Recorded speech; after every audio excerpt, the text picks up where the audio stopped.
like Sacramento, they're discharging 120,000 gallons of ammonia contamination into the river every month.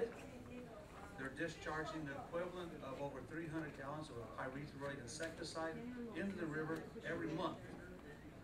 I was on a teleconference with Diane Feinstein with a couple hundred other people, and I was able to ask the question, Ms. Feinstein, if one of us farmers had a tank over a river and we were dripping 300 gallons of an insecticide into the river every day, how long would it take before they'd stop us and arrest us?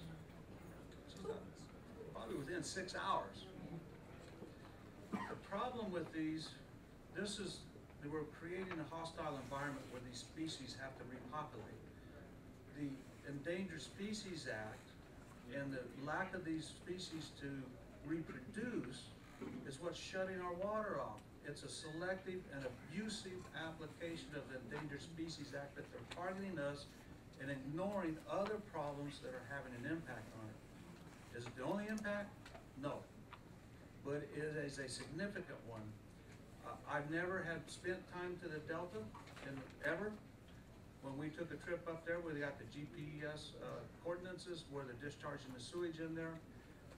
You may have heard one of the new species that they want to protect is a greenback sturgeon. Well, you can get a fishing map of the Delta from the fishing places. They recommend you go fish for these greenback sturgeon where they spawn. They happen to spawn. When we went there, we parked there, and where they discharge the sewage from Sacramento, you get up on the bank and you look, and to the south there'll be 60 or 70 boats fishing for sturgeon. Upstream, there's not a one boat.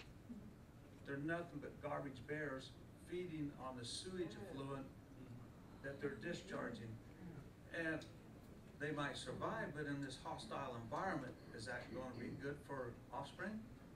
How many are going to survive? These studies, and please take this home, Families Protecting the Valley, if you want to contact me, you can hit the website, get on there. A couple of compounds, the pyrethroids and even estrogen pharmaceuticals are contained in this effluent they're discharging at parts per trillion will collapse a fishery. And it's one element that can be cleaned up. They all use stimulus money to do it because it would create 1 billion gallons of clean water for all of California every day. That's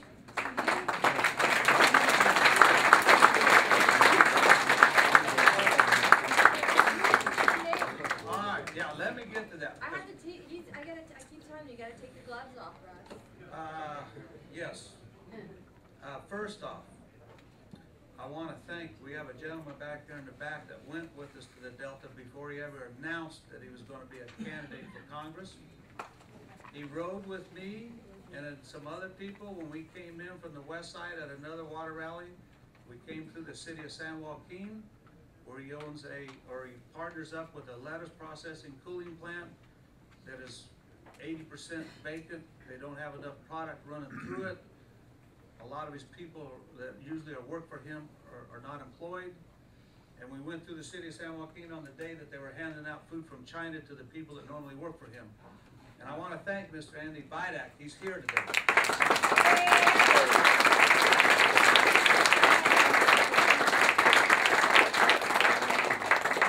Consequently, it's a balancing act when you make presentations in some places. You don't want to offend a lot of the people that might like some of the other people that are in elected office. But look, we got a battle on our hands, and we got to get some of these people out of office that are stabbing us in the back. We have a congressman in our area, Jim Costa, who's supposed to represent the area that's 90% impacted, and he will not lead the way. And if you're not going to lead the way, get him out.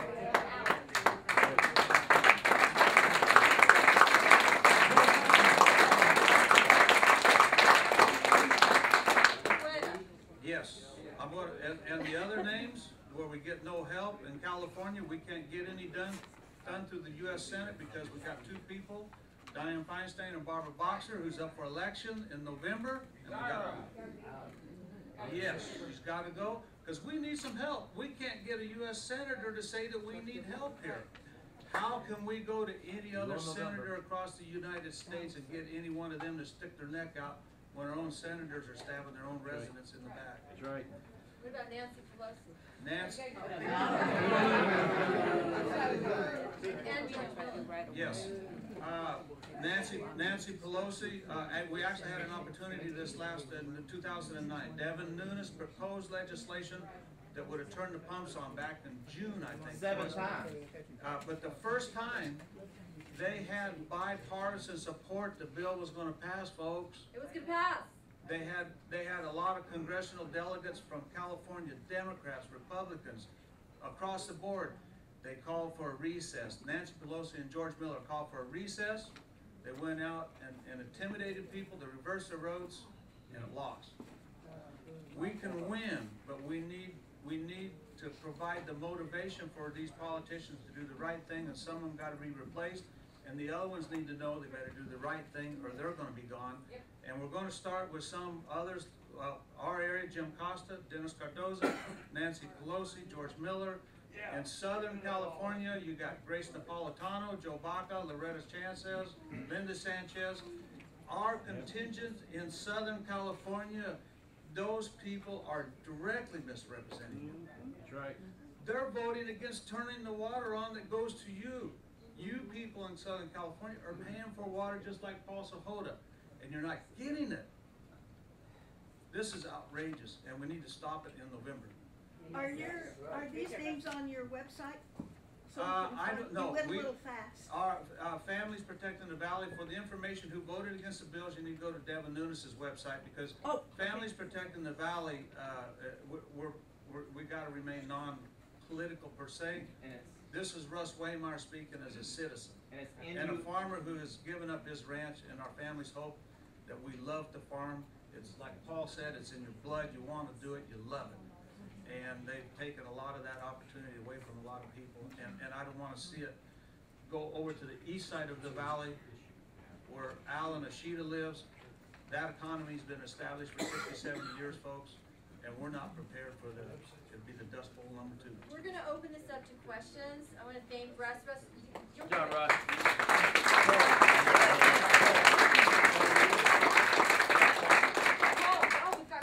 Cole, come on up. Cole, hold on. Oh, I thought we were done. So I am Cole Upton. I'm so sorry. Cole Upton operates a family farming operation in the northern part of the Central Valley in the Merced and the Madera County areas. And he sits on the Chowchilla Water District Board and is a former past president of the Fremont Water District. And I'm looking forward to hearing, about your firsthand experience as the lead negotiator with the environmentalists while representing water districts in the Central Valley. Cole's family, farm, and water districts he works with are suffering from this Congress-created Dust Bowl and the effects of the Bay Area environmentalist lawsuits. Cole Upton.